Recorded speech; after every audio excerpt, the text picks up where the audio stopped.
Don't be scared, 'cause we are gonna live in the sky.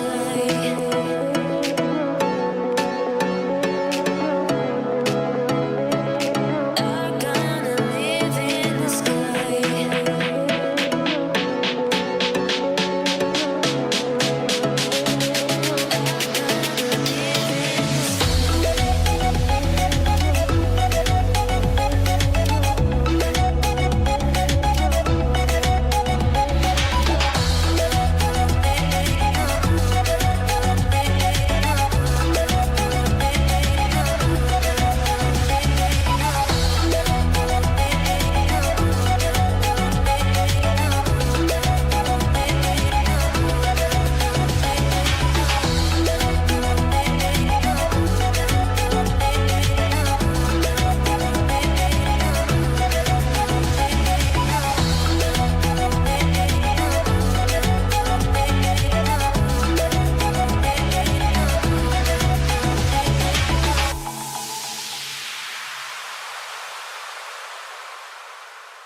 Welcome one and all to another amazing night here in Tranquility. We absolutely are in for a treat of a match here tonight, no question about it.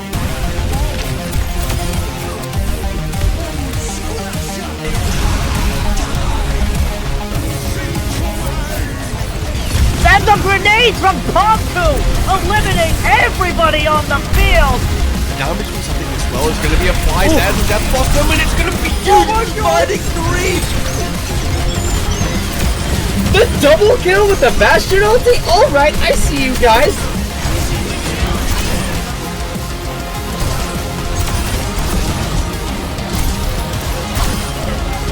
For B-Well, look to find a stick there, finds the stick, they find two with it! Those who find the picks will save the fight, and they don't really need to save what they've already won.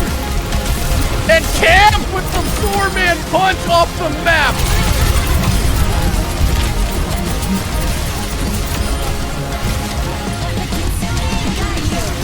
Experience tranquility.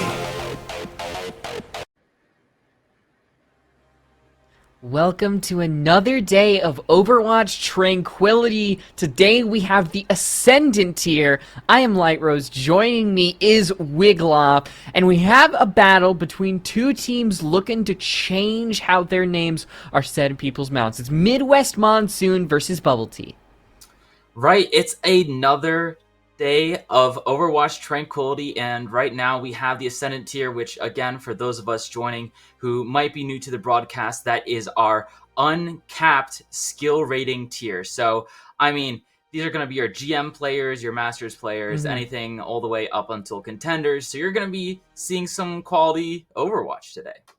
Yeah, you could talk about with these two teams, obviously their records, not the best, but there is more of a story to it. Midwest Monsoon, they've played up some of the high, some of the middle, and some of the lower, and meanwhile BubbleT, they have not had the best of seasons. They've played all three of the top teams, and this is going to be their first rig from that really hot and heavy Overwatch.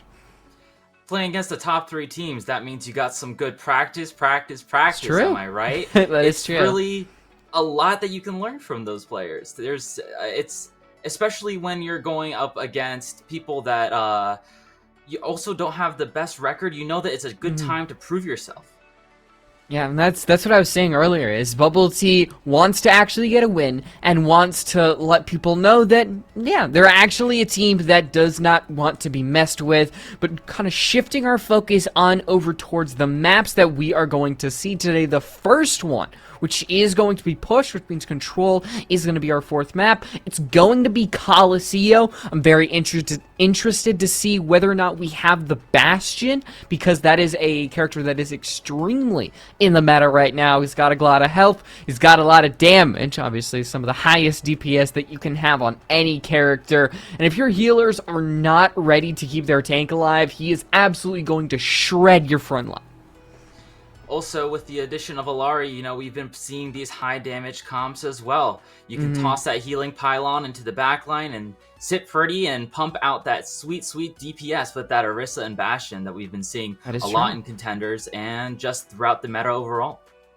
Yeah, so as we kind of gear up to actually get inside of the map, you mentioned the tanks. That is going to be something that we want to keep our eye on. Orisa is a popular pick right now. Junker Queen as well is probably the most popular tank pick, and whether or not these two teams want to have that, maybe a little bit off meta. Ramantra, it could slot in there in certain scenarios, and as we get geared up to go between these two teams, Midwest Monsoon and BubbleT, you see the lineups that are on the board, and I'm just ready to actually see what the teams have, whether or not we're going to have another 3-0, because it feels like I have had the unfortunate honor of casting all the 3-0s, and maybe tonight will change that.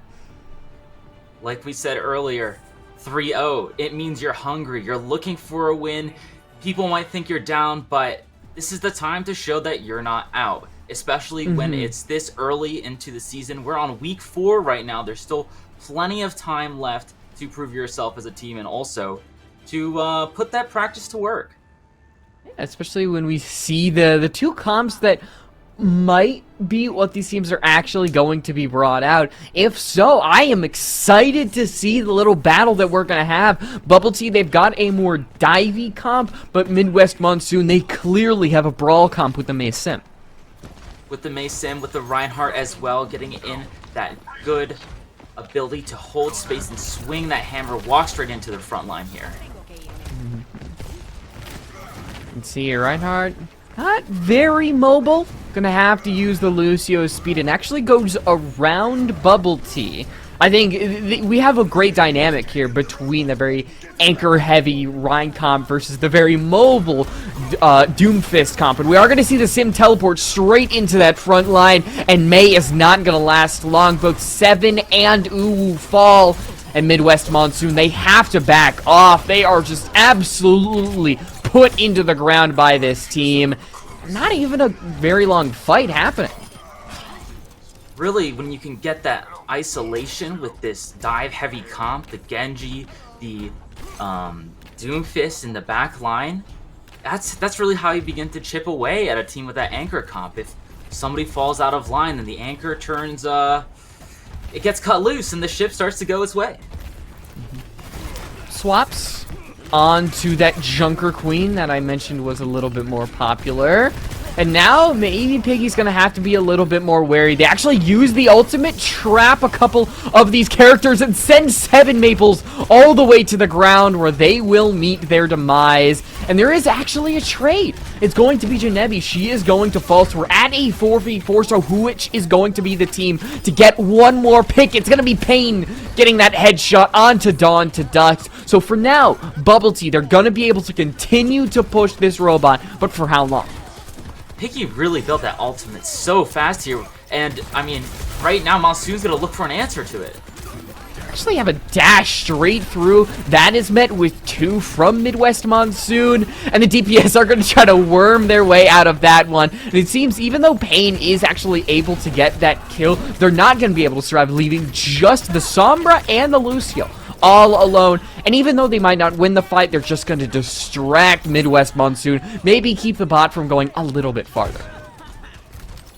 And they're going to be able to build some ultimates on top of that. With BubbleT, we have already 4 ultimates online, almost with the Lucio sound barrier, whereas Midwest Monsoon here only with I mean, they're close to 4, but that Lucio beat can really be used to stabilize depending on where the dive lands from BubbleT. This is Monsoon's ability to answer some of the pressure that BubbleT is putting onto the back line here.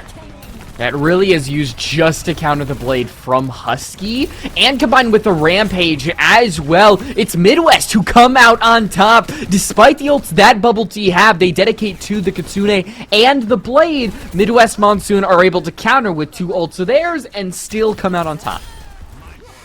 And we're going to see how that blade can be answered by BubbleT here. They're starting to get close to the point from the side of Midwest Monsoon here, but BubbleT's got some answers. They've been looking like they can actually make a big play here with all these ultimates online. Yeah, especially with that EMP that can be thrown out and really does a lot of damage, and also defines the amount of damage that can be done. And 7 Maples all alone is just getting bullied in the corner. So once again, it's them and Uwu who fall, so there's not a lot of damage that Midwest Monsoon have. BubbleT take advantage of that. They turn the robot around just before their lead is taken away, and hopefully, if you're a fan of BubbleT, you're going to be able to extend that lead. We're hitting 6 minutes here on the clock, running it down with the robot, taking that time away, getting as close to victory as they can, but we're still early on. Monsoon still has the ability to come back here. Oh, Lucio got caught out just a little bit, and that is where, once again, you have those 2 pieces that come out. The entry goes the way of one team. They're able to claim a second, really striking down that fight. And there's something about these fights. They just end with the snap of a finger. They're done so quickly. Well, that's why it's the Ascendant Tier here. Everybody's walking in with a plan. They know exactly what abilities they're looking to set up for with their teammates so they can maximize their values. As we're entering the poke phase here, we see looking for a blade here, potentially an isolated target, but here's it's gonna come from the team. Yeah, there's nothing to counter it. No barrier, no Suzu, because Pain goes down, and the 2-piece is perfect. For Uwu, the lead is going to be taken by Midwest Monsoon. They actually should be able to get to the checkpoint, aka butt scratch mode, without any real contention from BubbleT. BubbleT, while they might have gone, that might not have gone as like how they had hoped for them, but we're gonna see Husky come out with a blade of their own. Got dawned at us. And Hasu, who each have an ult of their own. So there's the blade from Husky. You do have the sound barrier to go at, which means there's not really going to be any elims, but Hasu actually decides to hold on to the Rampage, use it after some delay, after USS Robot did go down, and now you have a countering Suzu coming out from Pain. There needs to be a winner from this fight, and so far, Midwest Monsoon finding the DPS. It could be them. They're going to be able to charge forward into this front line, continue to push back BubbleT, and if they can get one more potentially onto Jnebi, or the Kenji of Uwu, who still stays alive despite everything that BubbleT has, they're going to be able to keep the robot exactly where it is, which benefits Midwest Monsoon. It's all about holding that lead and running down the clock here with Monsoon poking, looking for an ability to poke into the front line, move forward that they can with the Kitsune Rush here.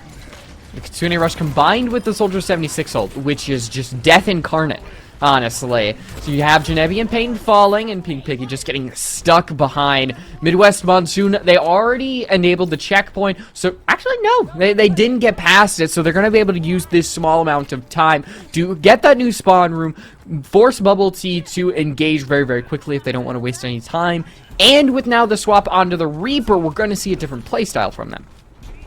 Swap onto the Tracer as well for BubbleT. A different type of dive here, but we'll see how it works out for them. You lose your DPS though. It's never going to be a good thing. Because when you lose a player who can provide so much damage early on, Midwest Monsoon actually playing it conservative. They've got the lead.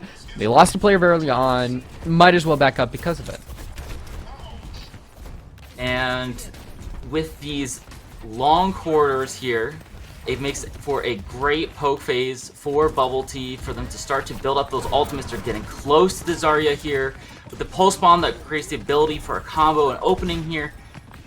But Midwest Monsoon, they have the beat in the blade here as well. And they're going to look for it right now. I wouldn't be surprised if they wait to actually have a combo ultimate, but no. The sound barrier is going to go away, and Ooh is going to get stuck in the grab. The post-ball combo tried to happen, and it was just completely ineffective. So despite everything BubbleT had, the 4 ultimates that they dedicated, they actually lose the first character. Husky falls as well, and now with the Kitsune, the massive amount of damage that this DPS are going to be able to do is going to be BubbleT, who fall, have to back up, and now they only have the Death Blossom that they can rely on. We're having a nice 4-piece there from Hasu. And that's also what you can see is that the plan was there, but when the ultimate isn't available right when you want it to be, sometimes you need to look to adapt in that situation.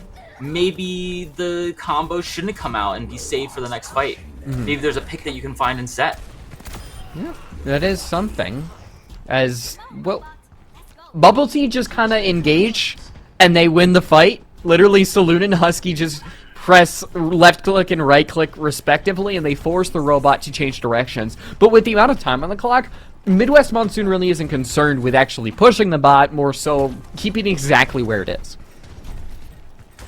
It's only 49 seconds left. Really, at this point, we're starting to reach final fight territory. Potentially 2 fights, depending on how long Monsoon wants to drag this out.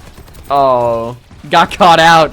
The teleport wasn't exactly where they wanted it. So now Husky holds onto that Blossom. Saloon has the Blizzard, and now there is the Blossom, and it's not able to claim anybody, but it forces Hasu in an uncomfortable position where they're able to actually collect, but not without a trade from Midwest Monsoon. There is, luckily for BubbleT, as they need to win every single fight going forward, there's a couple more kills for them. So not only are they going to be able to get that checkpoint, they need to win another fight past that, so they're going to have 3 ults on their side to do that. Wonder if Uwu can build this blade fast enough, because that would be absolutely crucial coming out here on the side of Monsoon. But this is looking pretty good for BubbleT. They've taken the lead at this point, or they're holding it at the point. And they did find the Junker Queen, but Dawn to Dusk is going to pop that sound barrier just to keep the team alive. And the dueling sound barrier as well. There's so much damage to the Junker Queen, and Hasu cannot rampage. It forces the rest of Midwest Monsoon back, who desperately trying to build that blade to give this team some form of a chance. It's going to be popped. That blade is swinging back and forth. He's able to find one, but he cannot get any more. BubbleT, they're going to be able to push that robot all the way towards that glowing checkpoint and collect the first map, Coliseum. What a turnaround from BubbleT here. From the side of Husky, just absolutely walking in and decimating the front line, just holding left click. Really, it's that easy, right, folks? You can see here in the, play the game as well. Amazing. I think that Reaper pick was actually pretty strong.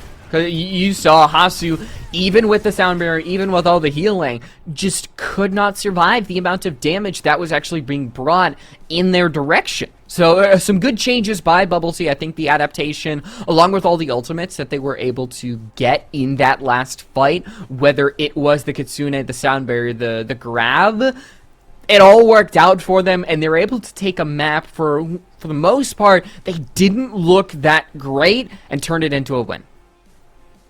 That Genji pick by the end of the map was just not working for Monsoon. They weren't finding the picks that they needed. It wasn't lining up with just the sound barrier timing from the times of from the side of BubbleT as well. So, props to BubbleT for being able to identify that opportunity and then look for that that opportunity to adapt. I think the adaptation is one thing you look for in a team. If things aren't going their way and it is a composition problem, what do you do from there? Do you kind of keep headstrong, slam your head into a brick wall, or do you do what BubbleT did, change your strategies, change your comps, and eventually win the map because of it? We're prepping to go into map 2. It is going to be hybrid, and the map that we are going to head to is Eichenwald, a very, very popular map, especially for that Rhine comp, lest we see it again from Midwest Monsoon. We do love a brawl comp with a Lucio speeding in, bashing your head against the wall like you were saying earlier. And that's Icon Wall is a great place to do it. So I'm also looking forward to seeing a little bit more of that Zarya Reaper play as well, because just going back to that that adaptation, right? They saw that. For example, I was a little bit worried with the Zarya Pulse Bomb play where they kind of forced that, but became a little bit more fluid from the side of BubbleT. So on Eichenwald, which is a map where you can get a little bit stuck on that first point, where adaptation is absolutely crucial, we'll really see that come into play from both teams breaking through that first choke. And the comps is always going to be something that is on our minds, whether it's going to be that dive comp that we saw from BubbleT, the Ryan comp that we saw very early on from Midwest Monsoon, or even the Zarya, who, especially with the new patch notes, she is going to snake her way back into the meta. And I'm really interested to see, especially as we go on to the Overwatch League playoffs, if she has an influence on that. Even all the way into Tranquility, you can kind of see she is decently strong with the size of her bubble increasing, the health of it increasing. It gives that much more protection for whoever she uses it on. That extra protection is really just the make or break, right? Especially when it comes to size, that can be the difference between whether or not you get hit by that extra headshot or not. That's true. Really exciting to see Zarya come a little bit more into play here as one of the classic characters from Overwatch. Of course, we always love to see a little more Zarya. Yeah, I mean, Zarya, if you played during Season 1, she was an absolute nightmare. It was very, very frustrating because it's a character that when her bubble goes up, you're technically not supposed to shoot her, which this is a first-person shooter. I want to do that. I want to hold left-click and kill my enemies, and Zarya is the perfect antithesis of that, and she literally gets stronger when you shoot her. But teams, funny enough, the strategy for countering Zarya bubbles is literally just to shoot them, get them over as quick as possible, and then deal with the consequences later. Right, we can all deal with that later. You can put off your dishes one more day, right? Can you? I mean, when there's mold growing in them, like, you kind of got to deal with them. You'll have to deal with it eventually. That's for sure. I don't know if that's a great strategy, especially when you're dealing with 100 charge Zarya with her newly buffed bubbles, Wiglaf. Yeah, I mean, at least there's a graviton surge in my sink. Isn't that right, LiteRose? Yeah. I mean, maybe with all the dishes that are in there. Somehow, that's why they're all the dishes in the sink. It's because the Graviton Surge just kind of sucked them in. Definitely not because you haven't done them in, 3 weeks. Yeah, definitely. Do your dishes, chat. That's the moral of this stream. Look at the comps. There's the Reinhardt, and there's the Doomfist. And that Bastion that we were talking about earlier as well. I mean, the Bastion does work, especially with this map. You're able to use those corners just and around that choke point to really either heal yourself up or surprise your opponent. And I think that could actually counter BubbleT's comp. You work through that Doomfist health. And even though Genji and Sombra are technically counters, if you play smart or play around your team, you should be able to work around that. And the Mei wall is all the difference there, right? You can really just make that space, make that rotation as safely as possible, or even divide off a member of the enemy team that you're hoping to catch out. So, I mean, you get the Doomfist, then that's the end of it. I mean, here's that damage. Doomfist very, very close to dying. A very, very good Suzu from Pain. And now BubbleT, they don't have that pressure just to hold the choke point. They have to back up and wait for a perfect opportunity, of which Piggy is just stuck in a corner, does not have that power punch that he really does want just to keep Midwest Monsoon back. And right now, both of these teams are at an impasse, but it seems like it is going to be BubbleT who strike first and should win the point because of that, but we've seen crazier things happen. Husky was doing a really good job as well, drawing from the back line, but Gennady and Pain are going to find those kills to get Monsoon off of the point. It's really all about that. I mean, we saw Piggy trapped in a room for so long. We were thinking, why can't Monsoon seem to clean it up? And that's because that backline pressure is drawing it. Because if you fully make that focus, then who knows? You might have that DPS in your backline shredding your healers, shredding somebody who else is a vital part of your team when you're just not paying attention. There is a good thing for Midwest Monsoon due to the massive amount of healing that they had to do. Both Dawn to Dusk and USS already have their ultimates. And Dawn to Dusk is going to try to keep everybody on their team alive, but unfortunately they're not going to be able to do that. It's Husky who just absolutely melts the entire front line. And even though Janebi did fall, there was a long enough stagger onto Dawn to Dusk that... Oh no, that's big. Especially onto Hasu, that BubbleT can continue to waste time.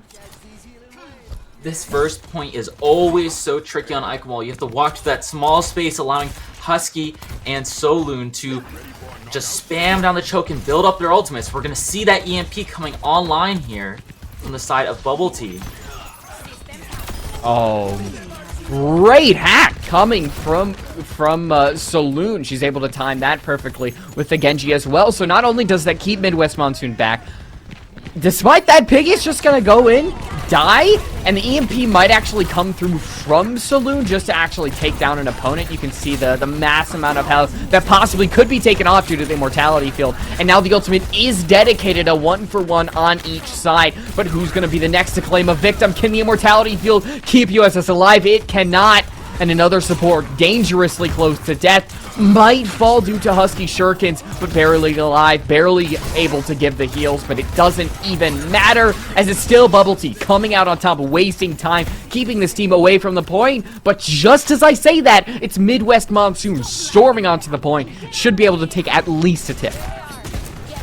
They are running down the clock, though, with BubbleT already back on the point, looking to try and force Monsoon off. That quick engage from the Blade. Nothing from the Blade, Wiglaf, and the nothing. sound barrier. I mean, sometimes it just happens. It's great countering from BubbleT, but they're not able to actually save 7 Maples, and Piggy's able to find 2. Can he get more as the Genji is inches away from death? They can, and the Rampage is still committed. It only hits Piggy, and now with 20 seconds left, this might be last fight territory, and Midwest Monsoon might not even able to cap this first point. You're not even going to get a full fight here. They're going to have to try and run onto the point with whatever they got, but it's really not looking good for Monsoon. There's a chance. As the timer ticks down, nobody's gonna be able to touch. 91.9% is all BubbleT needs to take that second map and go on to match point. So I think that was great from them, especially when you're countering that very, very anchor-heavy comp that we saw very early on. There's the way they kept their Doomfist alive, weaving back and forth. BubbleT seems to know how to perfectly play around Midwest Monsoon. They know how to take those angles and use all these little corridors that you see on the first point of Eichenwald in order to make it so Midwest Monsoon can't just walk in there, because that's the brawl versus poke problem, right? You're rushing straight onto one path with the brawl versus the multiple angles from that poke comp. And mobility from Piggy. Yeah, I mean, that is Really the one thing great. that you get with Doomfist. You might not get a massive amount of survivability compared to some of these other tanks, but man, you can just zip back and forth, especially if Midwest Monsoon don't really have any sort of CC like a Cassidy Bridge, something along those lines that can keep them in check. And that's what you see when you don't have somebody to keep the Doomfist in check. Those big seismic slams, those massive rocket punches. I mean, we're talking it up here, but it really has been a great overall team play from the side of BubbleT. They've really been playing this poke comp textbook. Yeah, I think the hacks from Saloon do work into it, and sometimes where, as a Sombra, it's very easy to actually not have any impact, but I think the team play, like you mentioned, really is there. She is, speaking of team play, looking for that first hack here to try and crack open the point, finding out onto the soldier on the side of Midwest Monsoon. Doomfist. Not exactly opening it up yet, quite yet. Yeah, they're still trying to look for that one that they can just use to really win the fight, because all they need is one. It's 91% is all they need to get. But as some of these players are sectioned off, nobody still has died. But the first player is going to be Pain. That takes off the amount of healing that the Doofus is able to get. Despite that, though, it's one player each getting a lot of kills. Only the Junker Queen stands in BubbleT's way of winning this map. They're going to be able to finish her off. And the tenacity of this team, very, very impressive. They win their first fight, win the Eichenwald, and go up 2-0. We love to see a little double kill from the supports there, from the Lucio player, from Ganevi. I mean, she's killing it with the sound barrier. She's helping keep the team alive, making sure that they're tagged to the right location, and a little cherry on top to end off the point. This is a very interesting play, because this was the first time we really saw Midwest Monsoon actually get anything done. They were on the point. Piggy landed directly onto Soldier 76's head, which does that.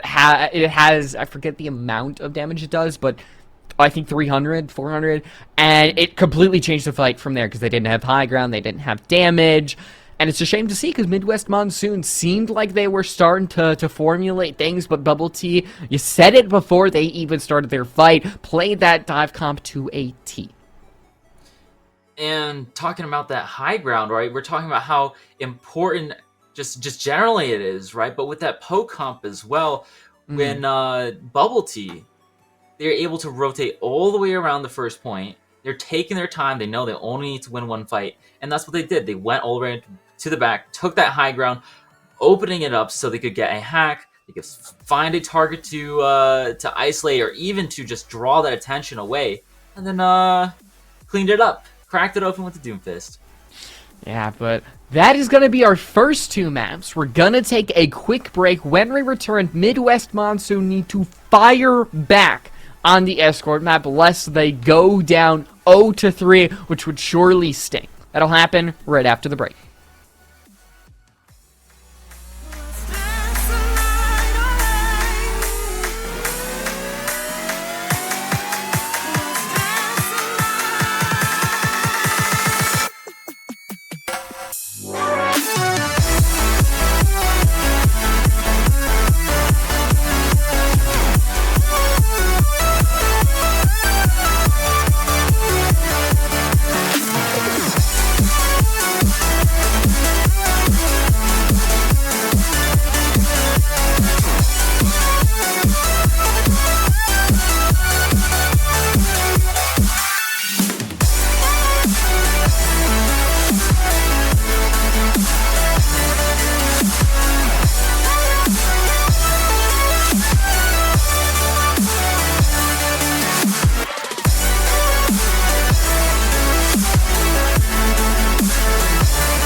Welcome back to Tranquility. It's a 2-0 between BubbleT and Midwest Monsoon, and BubbleT has really been on top of things so far. Whether it's been map 1 or map 2, they seem to be completely in the driver's seat. I am LiteRose. Joining me is Wiglaf, and I want to ask you, do you think Midwest Monsoon have any fire left in them as we go into this third map?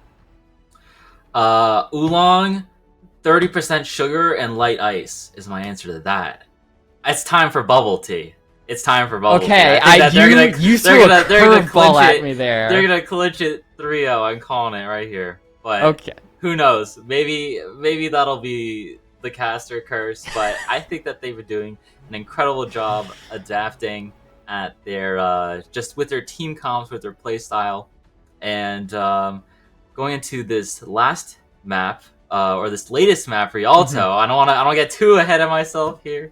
We'll see some. I don't know. Who knows what we'll see from both teams. If I'm a betting woman, I would say that BubbleT are gonna run Genji, Sombra, Doomfist, Lucio, Kiriko. I think it's worked for them. In the previous 2 maps, they've done decently well. So whether they start on the attack or in the defense, I think that's really their go-to, and it's up to Midwest Monsoon whether or not we go to a third map, because I think it's whether or not they can actually counter that composition that seems to be very, very oppressive. This is also the time where, I mean, like we were saying, both of these teams have been fighting for just their mid-season, looking for their mid-season stride. So I feel like now's the time to experiment a little bit, right? It's you're down 0-2. You need to shake things up if you're looking for something that can break that streak and really shake off that mentality of thinking, oh, it's only 1 map left, because you have more, right? You just take it. All it takes is 1 more to bring yourself back and get into that mindset of being able to find momentum to win the reverse sweep. Midwest Monsoon, I mean, they brought out a Junker Queen, they brought out a Reinhardt. I'm trying to think if they went for any other tanks on their first map. It's the Winston. I think that is definitely the biggest change that we've seen out of it. So to counter BubbleT's dive comp, Midwest Monsoon are going to bring a dive comp of their own. So we are really not seeing a mirror matchup in terms of composition, but in terms of strategy. And BubbleT has showed that they are the team that really dominate when it comes to that. Our Midwest Monsoon, are they able to meet their equals here? Winston will definitely shake things up here. That's what we're talking about. They're looking for something completely different. With the Echo as well, seeing a little bit more of that mobile play style, but they knew that the Genji wasn't quite working out for them right now. So let's see if 7 Maples can look for that early pick here. And funny enough, BubbleT actually decided not to bring the Genji, so that should be a counter onto 7 Maples, who's just going to be able to flutter in the air, and Hussey's just going to have their name written in the stars. But no early pick just yet on either team. Ooh, gets dangerously close, and there is 7 Maples that I talked about. That soldier is going to be very, very hard to deal with because you don't really have any counters. And I think Midwest Monsoon, they get stopped right at the second corner, and the cart is going to stay exactly where it is. They're actually going to back up for a little bit. And you think with those wide open sight lines that Robot has onto the Winston, that they can really just kind of take that space for free, but again, that mobility comes into play here, where you have Husky, who's dealing that constant DPS alongside the easy target picking with that mobile team comp. Look how far back Husky is playing. Because now they don't have the Winston who can actually make that jump, so Hasu has to focus on this small little mini area, and anybody who tries to contest that soldier is deleted. That was Uwu. That's the first pick, and now Midwest Monsoon, they can either decide to continue in this little mini area, and it seems that what they're going to do, but I don't think it's gonna actually lead to much success. As you can see, the ultimate trying to find the perfect angle to actually catch these supports out. That's what Piggy does. Unfortunate for Dawn to Dusk, that I think they shield bashed just when the invincibility frames hadn't run out yet. We're going to see a lot of ultimates coming online here for the side of BubbleT. That visor and that wide open space is going to be absolutely lethal here. And it's going to be coming down to, honestly, to Uwu here to see if they can open something up here. Maybe dual Husky again. Look for that pick. Great anti-nade from Robot that shuts down BubbleT's tank. And you see the rest of them are actually going to back off. So a lot of space being given to Midwest Monsoon. And Maple's a very dangerous play. They're actually going to copy just to try to get themselves out of it. Barely able to stay on dry land. And even though they are still alive, they're actually not able to do anything with this duplication. And now BubbleT, they got 4 ultimates. And now they're going to be able to start to use them. There's that Kitsune Visor combo. Deep is going to try to eat all of it, but only has a certain amount of defense matrix. And now Midwest Monsoon, they back up just for the time being. The clean Suzu deflecting that pulse bomb. Very, very clean as well. Destruct goes out, does not get anything, and 7 Maples is going to be the first casualty of the fight. It's immediately going to be countered with Saloon going down, so there is a DPS gone on both ends. Midwest Monsoon, they don't have a lot of options. 30 seconds remaining. They have to continue fighting. They have to get the kill onto Doomfist, but Janebi brings out that sound barrier, keeps this team alive, and now Pink Piggy can continue to be in the backline, being a constant threat to these healers. But now they have to take out a healer just to avenge their Lucio, trying to take down that Ana. They are just barely missing it. And now, with 10 seconds left, this team is getting so close to getting across this first checkpoint. But the spawn is running out for the side of BubbleT. They're able to get back onto the point, trying to sustain here. The Suzu coming out as well, but it's not going to get that crucial refresh here, especially with the mech gone. We're looking at reduced survivability on the side of Midwest Monsoon. Pain helping stabilize here. Piggy absolutely holding down the fort here, pushing back Monsoon. And I don't know if this Brig ultimate here is going to be enough. They're going to get forced off the point. A small glimpse where they maybe could get something. And I think that there was a lot of desperation, especially because they only had the baby diva compared to the actual mech. But they had the mech back. They had Rally to keep their Ana alive, which was a big part as to why the fight was still going. But they just didn't have the numbers. They didn't have the damage to force themselves back onto the point. So BubbleT, it seems like they're still in control. You mentioned Oolong, which confused me at first, because I'm not exactly a BubbleT enthusiast. But they only need 94 meters to take us completely out. We're done. Every single time that Uwu and Civil Maples are trying to find somebody in the back line, the rest of BubbleT is there. They just jump on over, whether it's hopping over to Pain or paying a visit to Saloon. They're always together. They're stuck together like glue. They're stuck together like those Boba Tea pearls at the bottom of the cup. It's a great display on how to play that mobility comp. Yeah, Midwest Monsoon, they don't have a thick straw. Or not a thick straw, the wide straw for sucking up the Boba Pearls, which I'm not the biggest fan of Boba Tea, but man, just those Boba Pearls, there's really nothing like them when it comes to food. They need to find the right instrument for sure here to be able to hold them. Come on, Midwest point. Monsoon, get your wide straw. We believe. We believe. We're seeing a lot of value come out of the rally from Dawn to Dusk, doing a really good job of outputting a lot of heals on a set of USS Robot as well, but it's really just being able to find somebody that's the most crucial part here. And they do find somebody. Yeah, Saloon played that very risky. You can tell they were trying to break the Brig shield, maybe get the amount of damage, but they end up going down. Husky follows, and I think BubbleT know that they only have to get to that 94 meters. Technically, they're halfway there. You can build some ults. There's no real counter to that on the side of Midwest Monsoon. There's maybe the Honestly, but that puts a lot of pressure onto Robot. So I think the play here, you just gotta build up those ultimates. That is a dangerous mindset to have, though, when you have such little space. You really have to be vigilant here with Hasu finding Ganevi.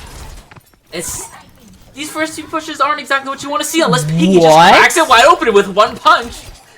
I think they might have been punched off the map, too, because I heard the Sombra falling voice line.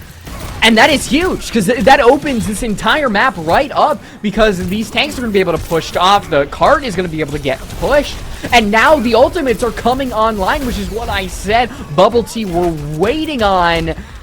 That's such a huge play coming from Piggy. And in such a small, just close quarters, that Doomfist ult is going to be absolutely ruthless here. Even without your damage, Nano has to be used. Not even a good combination of anything. Piggy is just being such a nuisance to these healers. You can see they can focus on the D.Va. Anti-Nate is just a little bit short, but they might be able to find something. No! Suzu's out there. The healing survivability is just impossible to deal with. If you're Midwest Monsoon, they're gonna be able to get to the golden box of victory. They take this entire series 3-0, and it seems like my curse continues, Wiglaf. You call it a curse, but BubbleT just broke theirs, so I think that, It's true. you know, sometimes it's good, right? Yeah. Sometimes it's good to, sometimes the curse is beneficial, right? It's giving them superpowers to break their streak. So, There was that environmental double kill that I'm not gonna say that won the map for BubbleT, but it just completely changed everything. Because you lose your Sombra and your Ana in that fight.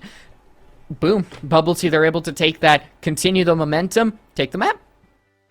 yeah, that sometimes the damage reduction is not enough from the Nano, right? It's really, really all about the time. That's what Overwatch is all about. That's what all ability-based games are all about, right? Is the timing and when you can actually use everything. And in this case, that momentum played against Monsoon. So, shout out that environmental double kill, I guess. And shout out BubbleT. You can look in the scoreboard. Very, very dominant. I think Coliseum allowing Midwest Monsoon to maybe get that first checkpoint is the only real pressure that BubbleT had in the entire game. Other than that, they had the wide straw. The Boba Pearls were just simply too big for Midwest Monsoon straw.